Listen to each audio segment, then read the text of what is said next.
coming today, guys. This is a really good crowd. And thanks everybody who's like coming back week after week. Had like awesome turnout this semester, which is pretty exciting. So I'm Ethan. If you guys have never met me, I'm the secretary of ACM. I guess this is my 4th semester being secretary, and this is actually my last semester period here at Penn State, and I've gotten away so far without giving a presentation here, so I had to do it before that. So what I'll be going over today is kind of an introduction to RESTful Web Services. Definitely stressing on the introduction, nothing too crazy deep, but gonna kind of go through kind of the theoretical, philosophical kind of side of REST, you know, why it exists, what were the motivations, that kind of thing. And I do have like a short demo. I kind of wanted it to be a little longer, so I apologize about that. But just kind of like the basics of calling REST APIs, REST services, and a little bit of creating. So just as a forward, kind of some stuff that I'm not going to be covering at all. So if you're thinking in the back of your head, like, that's really insecure, for example. I'm not really touching security. Like, that could be multiple lectures in and of itself. A lot of the time with REST as well, adding the security component kind of takes away from the pureness, I guess you could say, of REST, and we'll get into exactly like what that means. But needless to say, there's going to be a lot of times where it's like, you wouldn't really just want to like open that up to the world, would you? No, you wouldn't, but we're just going to pretend like we can, at least for today. I'm also not really going to be going over databases. If you came to Drew's talk, you would know more than I could like ever teach you anyways, so not really going to be touching that too much. I'm not going to be explaining atomic transactions, which basically is like, so you have this REST service and it's serving all these requests. What if 10 people try to touch the same piece of data at the same time? How do you make sure that everything's synchronized? It's kind of like a parallelization concept. And it's really important because like correctness goes out the window without it, but again, it's just kind of beyond the scope of this. And I'm not really going to teach you how to set up a web server, just because, again, it's kind of beyond the scope, and I would not be the best person to do it. So yeah, let's get started. But before we get to REST, what's a web service? Like, why, you know, what's our motivation here, essentially? So it's a service on the web. So it's a service. It's basically software that exposes some operations or procedures that some server is offering clients. So I kind of wanted to point out that it's a subset, right? So a large goal when you're creating a web service is to selectively think about, so if this is like, you know, Facebook or YouTube or something, obviously they want to provide a very definite subset of everything that's going on behind the covers for people to actually like interact with and use. So that's kind of from a security perspective, but again, not really pushing security. It's more about creating the semantics of how people are going to use whatever you're offering them. And the other thing I wanted to point out is for your client, I kind of went with like the corniest clip art I could get. It doesn't see the cloud, it doesn't see the server, it sees a brick wall, right? That's what your service is. It's just a big brick wall, keeping people out, right? Or it's a brick wall without you. And if you don't call it right, if you're not using the right semantics, you're not going to use any crap, right? But, like, what happens if you do get through? Like, you're exposing operations. Like, what does that mean? Kind of leaves a lot to interpretation, right? And as an aside, that's a pipe. Anyway, so first let's so let's define a single bi-directional communication. So you say something to the server, it says something back. We're going to say that's a transaction. So one aspect of principal concern we're thinking about, okay, we're going to narrow down from web services in general to what are, if you're designing a web service, what our web services can offer, is basically the granularity of each transaction, which basically is like how interdependent they are. So if transactions are interdependent, so like if you make one call, say to start like a connection or something, right? to a database or something, and you're making that over the wire to this web service. You say, hey, web service, I want to connect to the database, right? Depending on when you make that call, that can make no sense, right? So that's interdependent on other things that are happening. In the same way, like you start to call that same database, and you're like, I want this piece of information, but you never connected, it's not going to work, right? So if there's that interdependence that's going on, kind of the big takeaway is the server has to keep that state somewhere, right? So like if there's 10,000 clients accessing this database service, it has to record for every single one that's active what's going on, kind of where they're at in their session, like any type of state that makes it coherent throughout this session.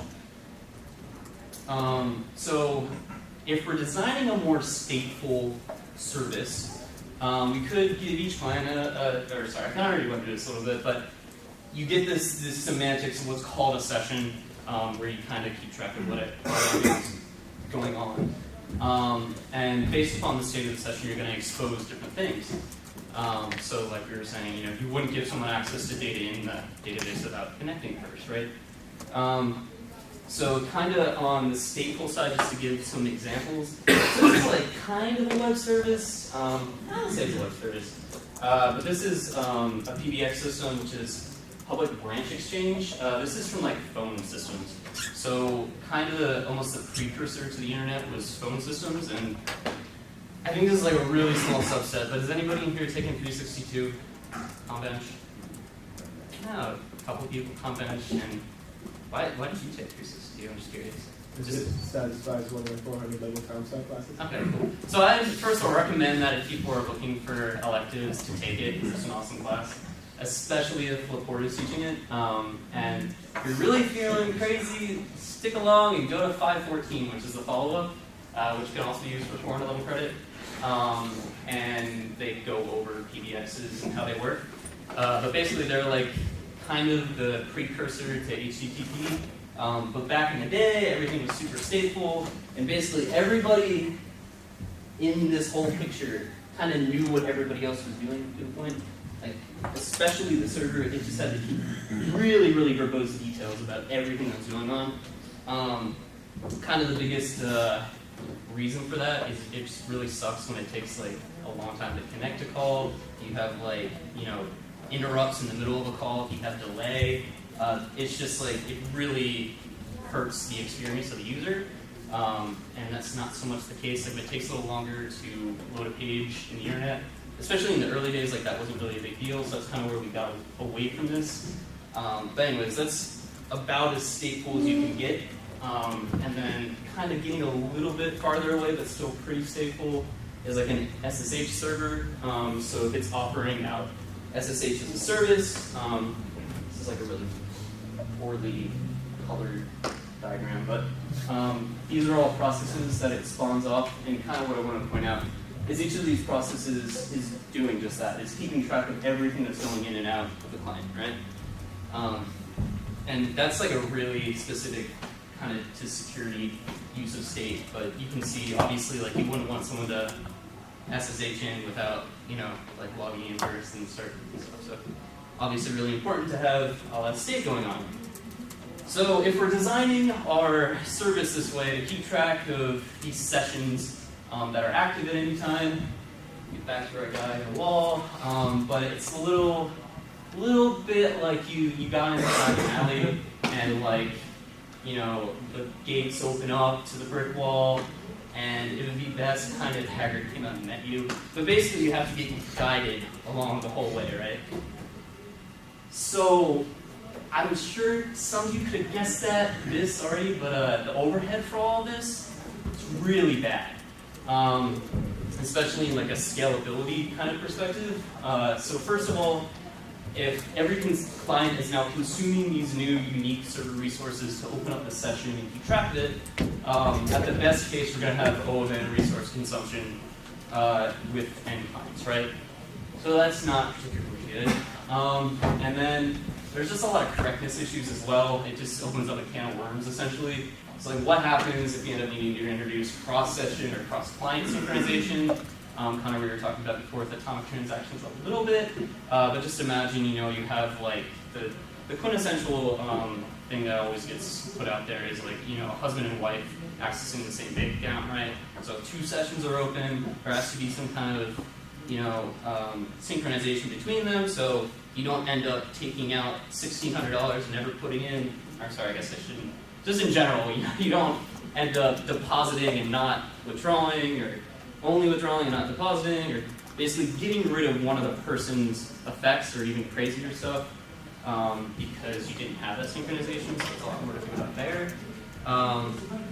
And then what happens if the session terminates prematurely? So now you have to be doing checks all the time if you lost your connection, like are you doing heartbeats? So that whole other layer of complexity there. What if they try to reopen it? Like how long do you keep it open? And then like what happens when a client just leaves a session hanging? They don't really disconnect, they're still there, they don't ask for anything.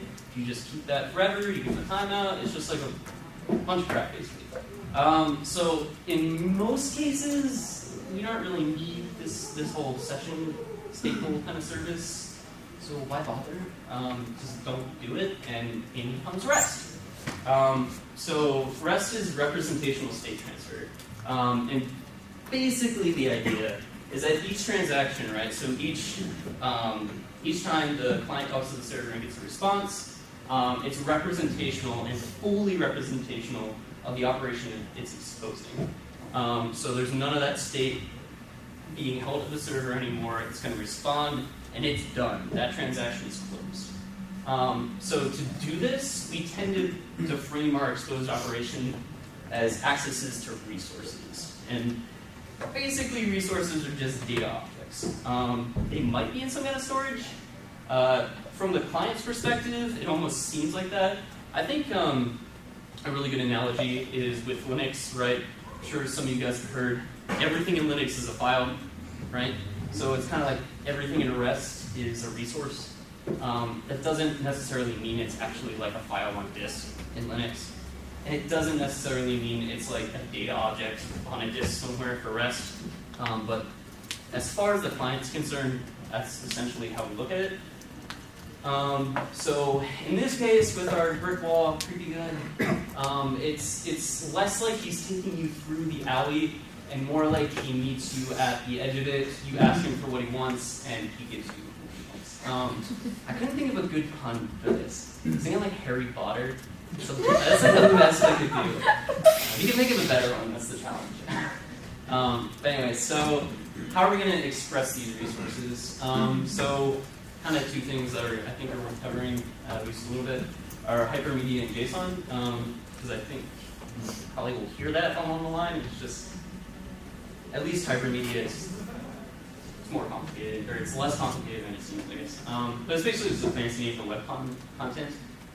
So hypertext, right, HTTP, it's all coming together. It's a type of hypermedia, but it can also include other stuff. So again, you learn a lot more about this in 362 if you decide to take that. But it's essentially how we're framing data, and the main thing is that it's structured in some self-expressive way. So obviously you're going to have some kind of protocol and agreed upon thing, so you can say like, these tags mean whatever. But for example, you know, hypertext being a type of hypermedia, like if you go to a web page, the tags of HTML, that's the self-expressing way of expressing that data. And they're typically interacts. When you talk about hypermedia, you're usually talking about the fact that a bunch of these pieces of media are kind of like linked in between each other. It's really obvious in a hypertext what that means. It literally means links. That's not really always the case. But yeah, and I think it's kind of interesting because if you think about the web, like you can have session-y type things from a client's perspective. You know, you're like using a website. It can seem like you have a session with that website. It can seem like you're entering that website, you do a bunch of things, and you leave. That's kind of like session-ish. And hypermedia kind of lets you do that, but still, you're not saving that session on the server. It's more of like an illusion of that session. But that's pretty much all I'm going to say about hypermedia. I was like going into making this talk. I was like, what the hell is hypermedia? So it's kind of like the gist is for what we need to know.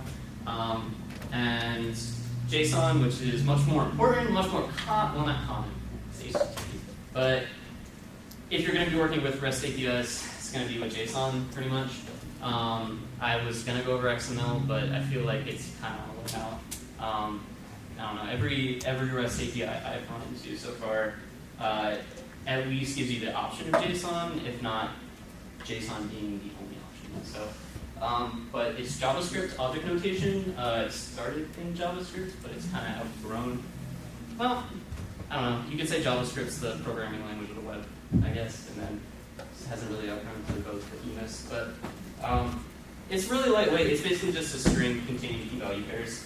And JSON's not typically interlinked, so it doesn't have that like reference. And when I mean linked, I literally mean like one one resource is referring to another one in a way that you can navigate between them by like reading into them. So JSON usually doesn't do that, so it'd be kind of weird in a lot of cases to like see references to other resources in a JSON resource. It's not impossible, you'll see sometimes. Usually when you do want something like that, you're going to use another tool like JSON LD that's meant for linking things together. So that's an example of JSON, just to give you an idea of like, what it looks like. Like I said, it's really straightforward, and it's really like, it's just like kind of a recursive definition, right? So you'll have all of these key value pairs, your menus, the key, the entire block is the value. I mean, these are just single key value pairs in terms of like string, but I mean, you guys get the idea. Pretty straightforward, I would say. So basically, when you're using a RESTful service and you're passing around these resources, most of the time it's going to be in that form. And you can kind of tell it's pretty generative, right? So what I mean by that is you can describe a lot of stuff with JSON pretty easily. So it's kind of nice. And everything has a JSON reading and writing library. Like I'm sure you could find one for Fortran if you really want to, like they're everywhere. So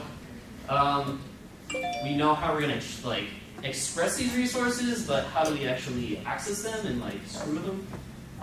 So the majority of the time, you're going to be using what are called CRUD access methods, not to confuse really with methods in like a programming language, kind of similar, but more like high level. So the 4 core accesses to objects in persistent storage is to create, read, update, and delete. So again, it's kind of easier to think about this in terms of like a file. Like a file can be thought of as a resource, right? And when I say persistent storage, again, it's from the client's perspective. So it doesn't really matter how your server, your service on the back end, again, brick wall. It doesn't really matter how it's doing it behind there, how it's keeping track of things in these objects, resources. But to the client, it should have some idea of persistence where it's like, if you create this resource, it should stay there. It could change, but usually you'd be the one changing it, but it should exist, right, as this thing that you can then go back and retrieve or read another time. And basically, so you have these 4 methods, and it's basically just framing the way we think about accessing resources to just these 4 operations. So create is obvious. Well, oh yeah, right. So create is like mostly safe. What I mean by safe, it's not affecting system state beyond what's obvious. That's why I put mostly. It's obviously like creating a new resource. It changes system state for the server. I'm talking about like that should be pretty obvious, right? Because you're creating something new. But it doesn't affect anything else, or at least it shouldn't. And for reading and retrieving, that's safe. Like you could read something, it shouldn't change anything on the server side. And it's also idempotent. Is anybody familiar with idempotency in computer science? I don't know if they really teach that here. But basically, it's a concept that says like, as long as the server doesn't change, like the state of the resource isn't changed by someone else, be it the server or another client or something. If you're the only one touching the thing, and you read 1 billion times, you should get the same thing back every time, right? So that's basically idempotence. Update is not really safe or idempotent because if you update something, it'll change. and it's going to change the state of the system. And delete is item loaded as well, because if you delete something and then you delete it again, the the actual state that you're seeing after that call is going to be the same, right? I mean, you might get a message back saying it's not there, but that was what happened after the first time. It just wasn't there, right? So it's the same result. Kind of the point is that in most cases, you could set up a service to expose whatever logical resources, however you're describing that, whatever you want to do, you could do it with CRUD. And it's also worth noting that you're not always going to have both. So, getting to the meat now. It's funny because I have like 4 slides left. Is HTTP-based REST. So, if you Wikipedia RESTful, or I think it's just REST. But if you bring that up, literally the first line is REST is the architectural pattern of the internet. And that's true, because HTTP is RESTful. And I'll show you guys this in a second. But essentially, everything that HTTP does is through methods that are RESTful. They don't retain a state on the server. When you ask for a page, it gives it back to you, and that's it, right? So it's like that kind of thing. The way it does that is through HTTP verbs, which kind of map to the CRUD for the most part. But it's really important to note they don't enforce this one-to-one, or in this case 2-to-1 relationship. So as we'll see in a very short demo, like you can set up your service to do whatever the hell you want. So like you could set your Git to like map to something that destroys the entire database, like if you wanted to. Just like no one's gonna be able to use your service. So yeah, it's more of a convention thing, but that's the thing. Like if you're using a service, it's to serve people, right? So if it's really, really hard to use because the way you design it makes no sense, it's probably bad. So don't do that. So it's a convention. You're not like concretely tied to it, but you should kind of follow it. So continuing, requests are defined via resource ID, a set of request headers, and a body. So this is, again, just specifically for HTTP requests. So just give you an idea. So here we see the verb. So this is literally saying we're getting this resource, and that's the resource ID. And the request headers basically start a communication contract. I'm not going to get too much into what headers are used for because like 80% of what they're used for is off. So I'm not going to talk about that. And the body contains the actual content. So that's for post, put, and patch, right? There's no content for a GET. And again, send it for a GET. Don't do that. Like, it's not going to stop you from doing it. No one's going to like. People are just going to yell at you. They can't actually stop you. So yeah, and then a response is really similar. And oops, I forgot to replace one of those bullets. I meant to say a response code, which is here. It's what you'll get back from the server. And that's basically, those are standardized for HTTP, and they basically tell you what happened. So 200 is okay. 404 goes for that one. So that's like not found. So if you were wondering, that's the HTTP status code. Now you know. And headers in this case are more of a data contract, so basically telling what it's sending back in the actual body of the response. But they also tend to like do timestamps and stuff like that. But we see in the body, kind of like I was saying, so these go together. So if you're getting a web page, right, .html, what do you think is going to be in the body? A bunch of HTML. So, example 10. Ethan, I have a quick question. Yeah. So is that like essentially, besides all the IP like routing stuff, is that what's in a packet that would be sent from your browser? Like, is that the entirety of the packet? Mm-hmm. So if you ever are curious or wanted to, like you could write a program in C, for example, that opens a socket and write that to send binary, correct? So you could send through a packet that literally has Also put that in. Sorry. Yeah, so if you sent through on a socket literally this as a string, the socket would send back that. And that's it. So yeah, so there is headers on top of that for TCP, and then headers on top of that for whatever network. I don't remember. Yeah. So whatever like layers underneath that. Because all this, that's a good point. All this I'm talking about is at the application layer. If you guys remember 331. So yeah, all this stuff on the network layer below is happening in the background. Don't worry about it. It's totally different. So cool.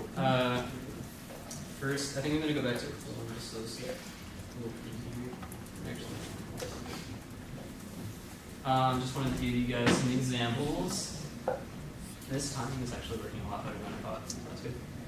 Of consuming RESTful resources. So the really basic one is kind of already showed this, but actually in action. And this is just a Chrome extension, but there's a million and one tools that'll do the same thing. This is essentially it's just a way to send raw requests and get raw responses. If you're really doing like hardcore dev for REST, in general, I guess it's worth getting. If anybody in here has used Fiddler before, they can attest to the fact that it's really, really helpful. So again, this is Fiddler. It's basically a software that lets you see down to like the bytes. It's kind of like Wireshark with like more structure. Like, it's just easier to get to what you want because Wireshark just like throws everything at you. But anyways, there's a ton of tools that basically let you just send raw requests, get raw responses, and then you can actually see what's going on, right? So it's good for like debugging and stuff. So if we send a GET request to personal.psu.edu/ppg5070, i.e. my home page, it's actually my page for R03. You can actually like open this up. And I have no idea what the status code is 301. Obviously, like I don't run the server, so I have a feeling it's not my fault. But I don't know why, because it's definitely there. So it's not moved permanently, but It's not your fault. yeah. That's what I'm gonna roll with. It probably was my fault. And I don't think it's your fault. Yeah. Anyways, so if we go down here, you can see what we got as a response is again, it's a bunch of HTML. So if your browser got that, it would render it into something that you could see. But if you're getting it as raw, that's the actual information that's coming along the wire. And then another example. It was actually really, really hard to find example APIs that didn't require authentication. So I guess I would say you're probably, if you really want to start using this stuff, you're gonna have to learn auth. Honestly, there's YouTube videos that'll do a better job than I will. But it's not crazy difficult. It is just like something you have to sit down and learn. But anyways, so if we call Wikipedia's API, oh, and that's the other thing too. Everybody has an API. I guess I didn't really realize that until I started looking around. And some are obvious. Like obviously, Facebook is going to have an API. But like Wikipedia has an API, so that's kind of neat. So they designed their API a little weird, honestly, because they have query parameters basically acting as input. And it's kind of as we were saying earlier, it would make a little bit more sense if the resource was directly defined in the resource path. That's more like basic. So anyways, we call our API and we say action, we want to open a search and we want to search for REST.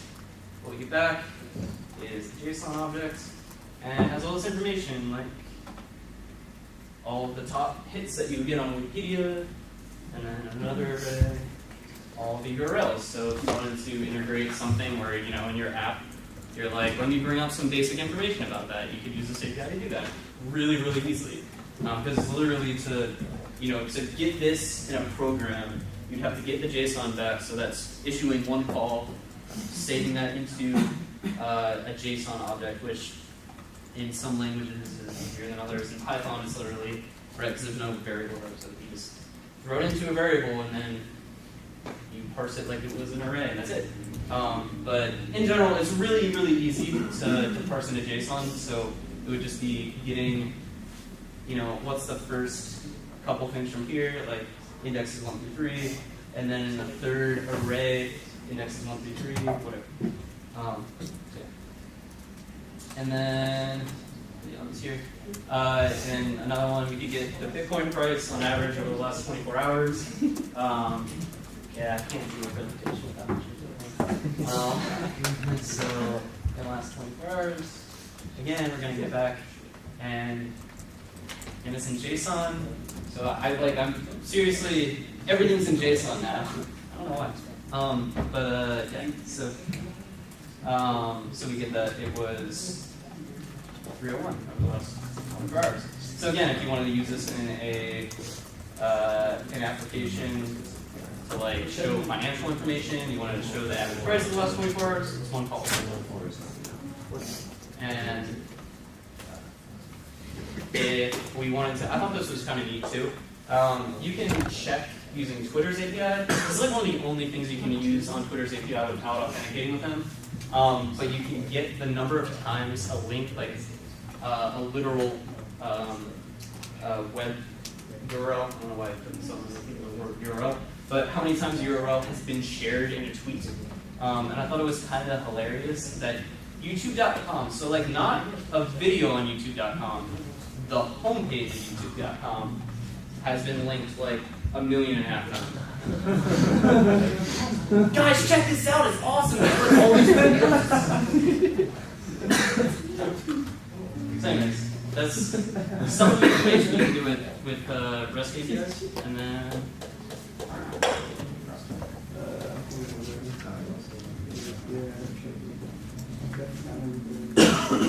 Alright. And now I'm gonna kind of show you how you do the service side of that. So like, how would you actually serve these requests if someone wanted to call you and ask you for the Bitcoin price? So I'm not really gonna go through how to set up a Flask server, but just to kind of give an idea of how easy this is. This is something that I wrote last weekend. It's kind of like a proof of concept. We're planning on implementing a REST service as part of my senior design project. So essentially what we're doing is keeping track of all the green to-go boxes on campus. I don't know if you guys have been in South recently, but it's basically a reusable takeout box. We want to set up a REST API so that our receptacles that are bringing them back in can update the system and say it's checked in. When they give one out, they can update the system and say it's been checked out. It'll let like students track what how many boxes they have. Doesn't really matter. You can have box 1020. We actually thought about implementing that, but just like who cares? Anyway, so you can check. I have 5 boxes out right now, that kind of thing. And obviously, when you go to check out a new one, if you don't have like enough deposit to get a new box, then it'll tell you right there, and then you can update that through the school and the administration, so you can buy a new one and all that shit. So basically, we're kind of what we were saying earlier, we're exposing the resources of these boxes and these students through REST API. So this is just a proof of concept I did over the weekend. This was kind of something I wanted to flesh out a little bit more because it's not like particularly RESTful right now. It has like 2 methods. But essentially, you can see in the code here, and this is Python, by the way. If you're not familiar with Python, you could probably still get the gist of this. But for our functions, essentially, other than this stuff, that's literally it, yeah. So other than these 2 lines here, and then probably like some imports and crap over the top, yeah, and the app declaration, and the helper function. All these ones with @app root are actually the functions that will map to those HTTP routes. So essentially, when someone calls this server, and I'll go ahead and do this right now. Well, I'll explain it first.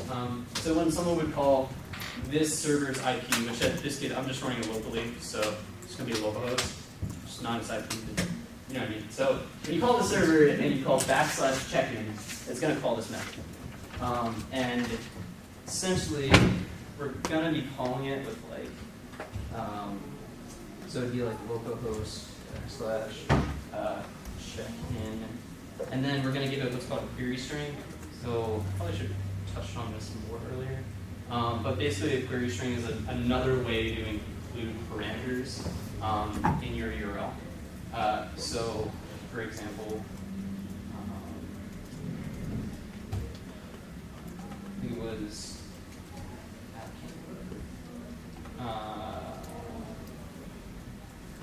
yeah. So it corresponds to that. I just couldn't remember.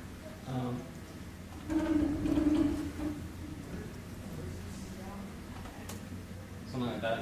So if we call the server, and so we put in a browser or wherever, but a browser is one place you can make a request from, as we've seen. And we put localhost /checkin question mark, as in this is the start of a query string, box ID equals whatever.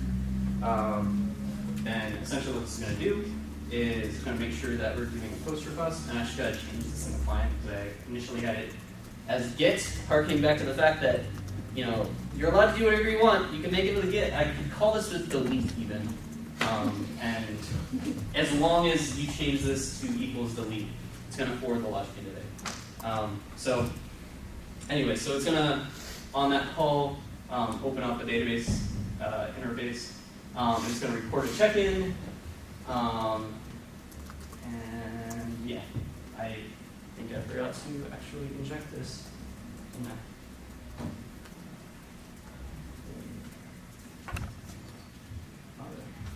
So yeah, I don't even need to format that. I'll tell you this was not very polished at all. So it's going to record a check-in with the argument box ID, so it's going to pass that in. And then this was just, we're going to track where these check-ins actually happen, and we're doing that in the form of MAC address. So like, it's not really that important. But then it's going to tell you you checked in this box. Yeah. And if you ever do write a REST service, in Python it's really, well, I guess pretty much every language, it should be pretty easy to basically wrap all your logic in a catch block. So if you have a problem in here, you can get everything out of it. Because otherwise, like if you make a request and it fails, you're going to get like a 404 or something, and that doesn't tell you anything. So later down the line, obviously, you want to be surfacing those errors in some smart way to the user, so they don't just get a 404 and it means nothing to them. But if you're just debugging and you're like developing, it can be a little bit more helpful just to print the whole goddamn exception out and figure it out later. So anyways, that was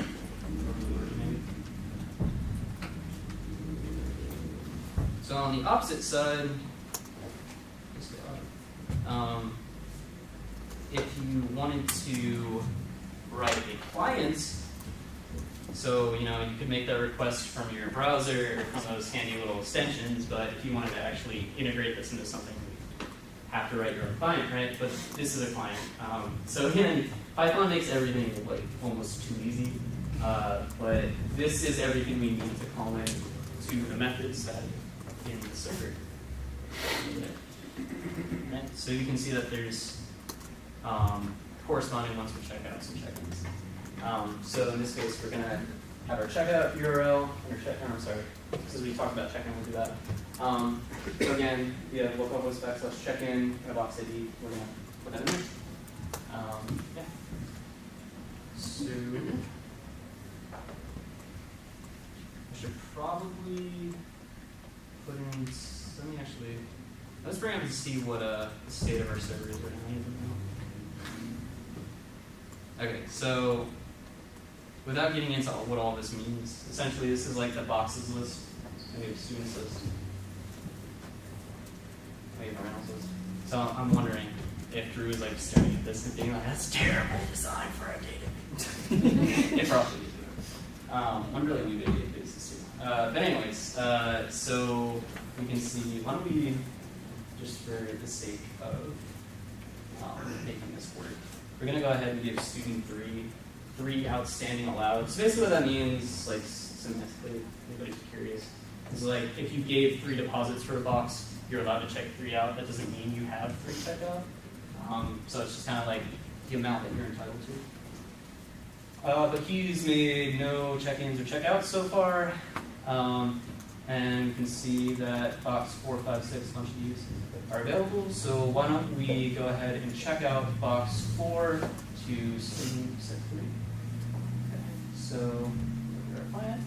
Go ahead and check out box 4 and before I forget, post.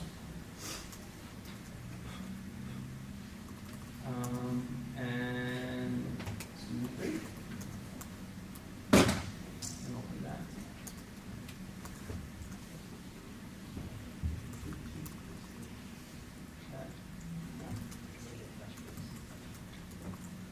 And run the client. We got 4 of 5. Oh, I forgot to redeploy.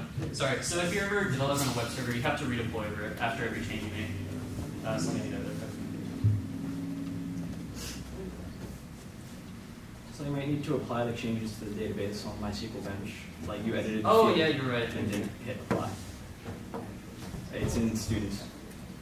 Hey. Thank you. I totally would have forgotten that.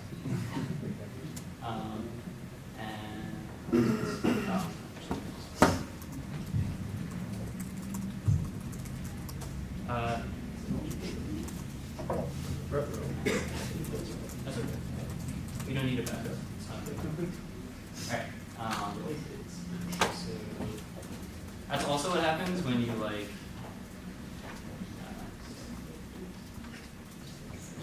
way too many terms. When you write your own deployment scripts, sometimes you break.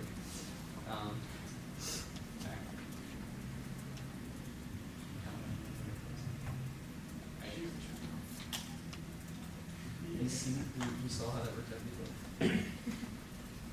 Alright, so now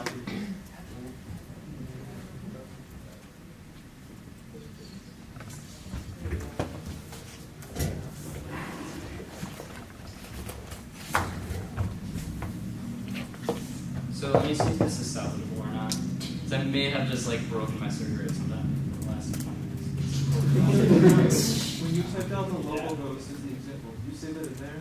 Yes. Oh yeah, you're right.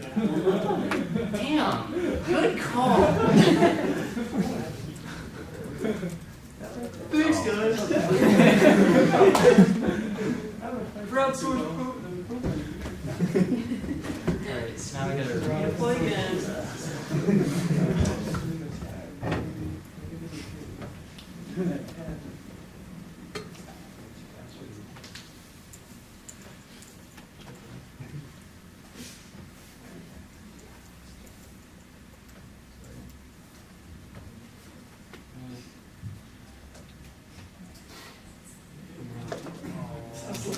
Yeah, I'm not sure.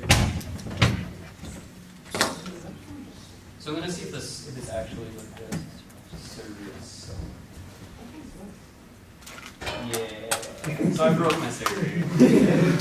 So you're gonna have to take my word for it. That's how you actually would call the service that's put up. Damn, that sucks. I don't know. So it's about 750. I could try to tinker with it and figure it out. But I'll open up for questions first. Otherwise it would fix it, Sean. But yeah, so I hope you got something out of this and it wasn't like too theoretical. I'm sorry that the demo wasn't a little bit more fleshed out, honestly. Maybe I'll be coming back at some point and giving more of like a project showcase type thing when the whole system I'm working on now is finished, and I think maybe give you guys a better practical explanation. Yeah, if there's no other questions.